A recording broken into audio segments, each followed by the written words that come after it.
How's it going today there, YouTube? Well, I wanted to do a little review on this lift kit I put in my Denali here recently, about a month ago.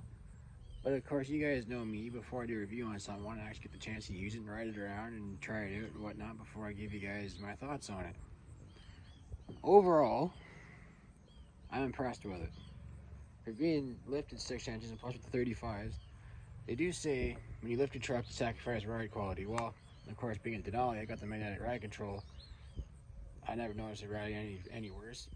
Although, as you guys know, I do tow with my truck, and when I do tow, I usually tow pretty heavy. When you're pulling the trailer empty, it's a little bit bouncy, but nothing unbearable.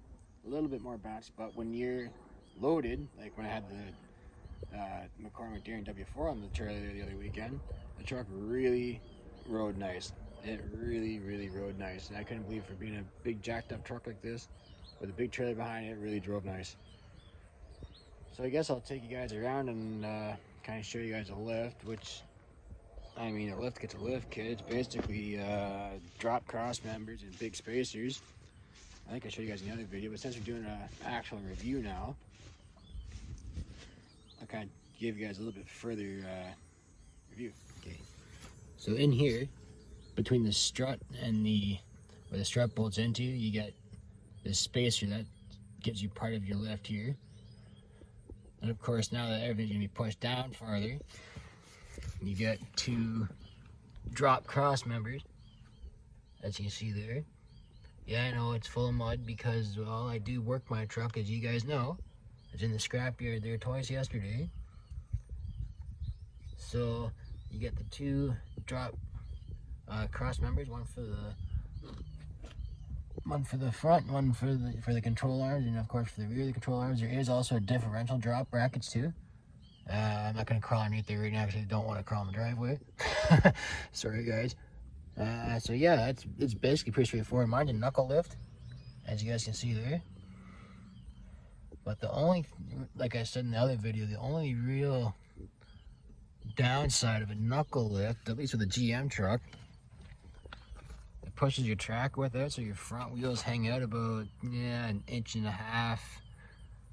out further than the back wheels. But that's been a GM track width thing for years. Even my 05 trucks, my 2000 trucks, my 10 truck was all the same. So basically, you throw a hub-centric spacer back here. I was a little concerned about doing that with towing, but if you torque your hub-centric, don't get lug-centric, hub-centric spacers and torque them to about 170 foot-pounds, then put your tires on, you won't have any issues.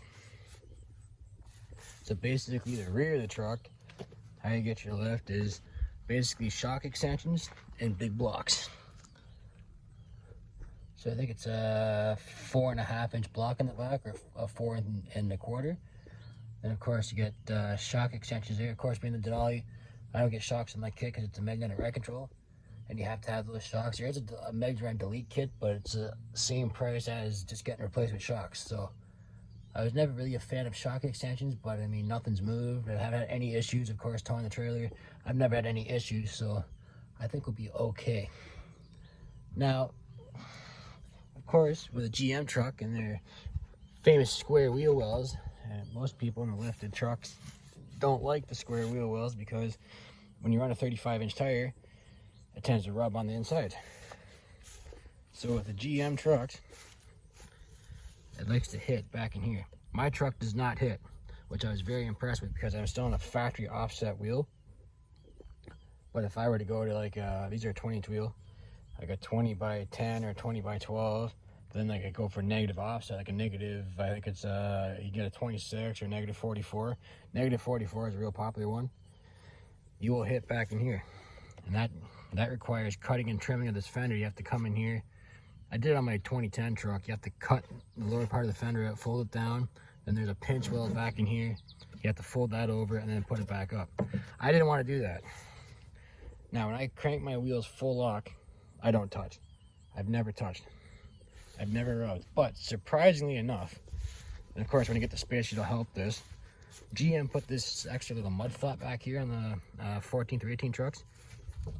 I rub on the inside of this flap, so I mean, I could just take a Sawzall and chop that off on the inside corner there, but I am planning to put one of those spacer kits on this truck in the back relatively shortly. I was hoping to do it before I started doing a lot of towing, but just never got around to it, and of course never got that far either. So, unfortunately, it kind of rubbed a little bit, but I never noticed any noise or anything, and it didn't make any whining or grinding or any noises, so I should look into that sooner than later, because of course, pulling the trailer, your truck does squat down a little bit. But overall, I am extremely satisfied with the rough country lift. Now, there's a little joke going around saying rough country because it rides rough. That's not true. I don't notice it ride rough at all. It actually rides very good for what it is. I mean, it's not a Rolls Royce or anything. It's basically a Cadillac with a pickup truck box, for a Denali anyway. But yeah, overall, I'm extremely satisfied with it. It handles the trailer still well. Of course, I had to buy an expensive drop hitch, which is about 250 bucks, which is whatever, it is what it is. But you know, if you want to play, you got to pay. So anyway, if you guys like that review, and if you have any questions or comments or anything, always write them down in the comment box. I might not get back to you right away, but I will get back to you sooner or later. I want to thank you guys for watching as always, and stay tuned because we're going to have some tractor content coming up here really, really soon. Thanks for watching, guys.